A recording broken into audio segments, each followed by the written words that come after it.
Okay, so I've flipped the transmission over, put a couple screws in my little makeshift base, and I'm just going to take off the overdrive housing. Working, and there it goes. It's loose. So the park rod, I believe, is going to come out with this. Let's find out. There's the park rod. Okay. Here is the overdrive housing, and we'll go as far as we can into that. Probably shouldn't have set it down on there, should I? That was kind of dumb. There's the other part that fell out. Got to figure out where that goes. That was from the other band. Okay. Now, where is that park rod? Here's the park rod. It just came out. Looks okay. I could not for the life of me pull that out earlier, but it's out now. So we'll just set that right here. And that's pretty much as far into the case as we can go. Oh, let's do the servos. I forgot to do that.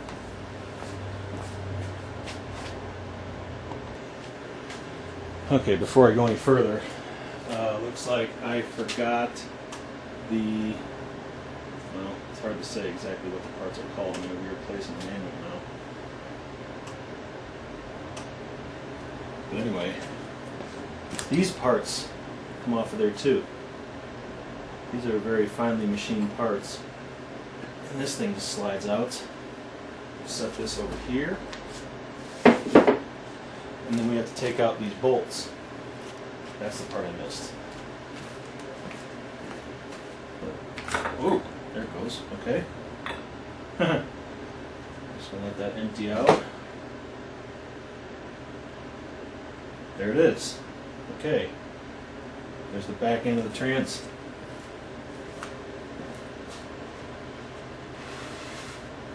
Okay. I'm going to take out the servos.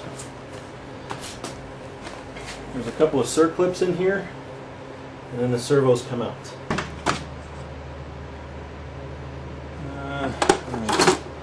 Up builds. That's probably better. There we go. Boom. Servo comes out. Sits in there like this. And these are the things that everyone says you should replace. Not sure why. I can't remember why. But everyone says replace those. Okay? Whatever. I'll try to get this one using the same method. It's going to be a little bit tricky. This guy is really embedded in there.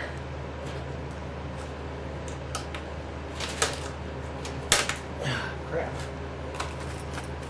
Let's see here. Can I just... Nope, can't.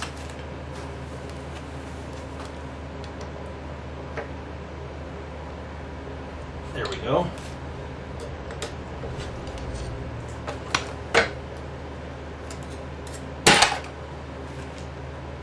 Gonna have a fun time getting those back in, I can tell. Okay. There's the other servo. I think. Oh, that's a tight fit. Okay. There's the other servo.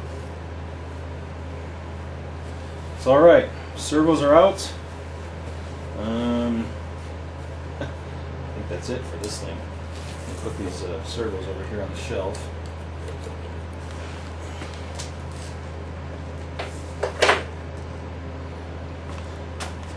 Okay, that's actually just about it, I think. I don't think there's anything else in there I can pull out. Okay, we'll have a look at that overdrive housing next. Okay, turns out there is more that can be done here. We're going to take off this plate. So apparently there's a snap ring or something in there. A couple of torque screws holding that thing in. Again, with what appears to be Loctite.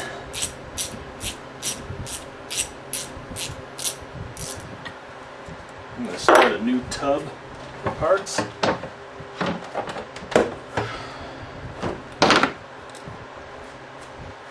That thing has corrosion on it.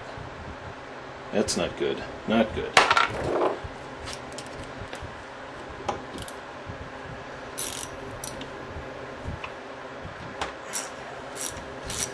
I may have to go in there and clean out those threads.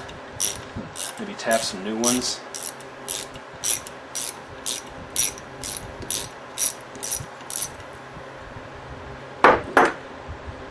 Again, boogered up. I'm unhappy about that. Anyway, pull off this plate and the associated gasket. There's a snap ring in there that we'll play with in a minute. But we take off now the number 11 thrust washer assembly, set it aside. We take out this ring, set it aside, and now we can pull out all of these clutch plates and discs.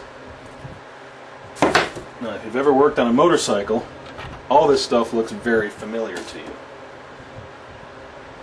If you've never worked on a motorcycle, this stuff looks very foreign to you. Let me get a better tool for that.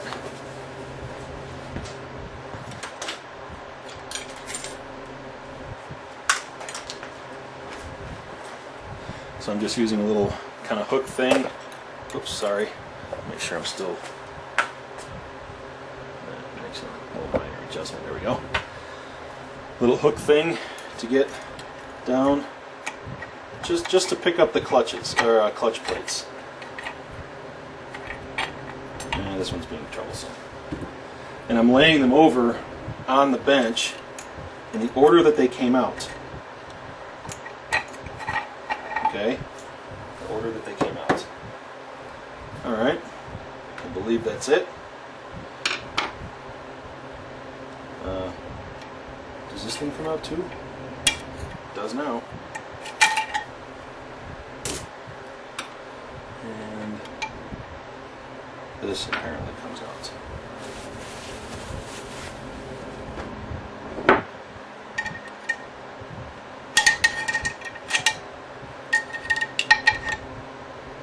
So far, it's been pretty easy to take this thing apart. I'm actually fairly impressed with how easy it is to come apart. And then, oh, we forgot this other thing. Now, I'm going to turn this over and hoping it's not going to dump fluid all over the place. Maybe it won't. We have to take off that snap ring. Caution the wind for a moment. Haha, there we go. Alright. So there is the overdrive gear train. At least that's what I'm told.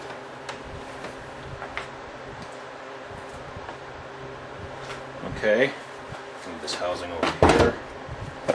So, whoops, did I just kick the... Oh, you're good to go. So this, excuse me, this is the thing that has the monster spring in it. And there's a clutch in there. Now, my overdrive was working just fine, so I'm tempted to just leave it alone. But for fun, let's see, I don't know if you can see it, but this snap ring, this big old snap ring that goes all around in here, that's the one that has the 800-pound spring behind it. That's the thing I'm not going to mess with. And if I'm not going to mess with that, that's as far with that thing as I can go.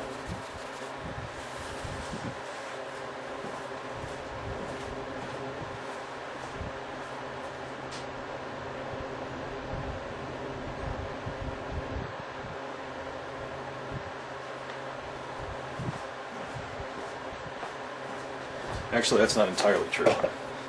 I can take off this snap ring and take off this bearing. But again, that's not broke, so I'm not going to fix it. I'm going to leave that the way it is. Alright, so this is the front or forward clutch housing. I expect to see some damage with this guy.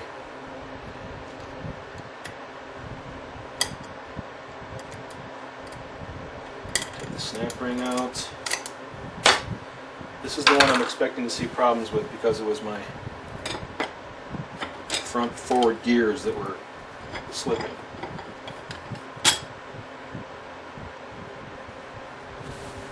So this is telltale sign right here of burning. Now, this isn't bad though. I'm not seeing anything horrible here.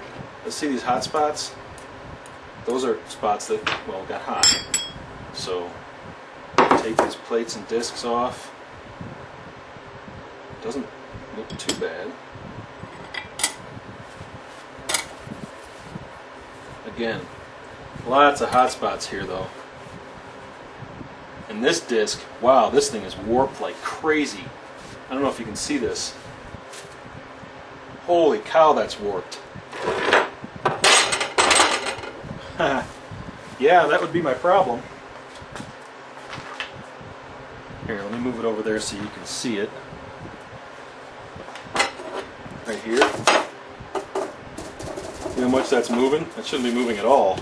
That should be flat, flat, flat. So once you have a warped clutch, any one of these discs become warped, the whole thing is kind of no good. This makes me feel better. This makes me know that I've got a real problem. So, still some warpage. I mean, you can almost see it. But at least it was trying to wear somewhat evenly. But one warped plate, see, that plate looks perfect. Yeah, if it's warped, it's very minimal. One of these, one warped plate on a clutch like this can just ruin the whole thing.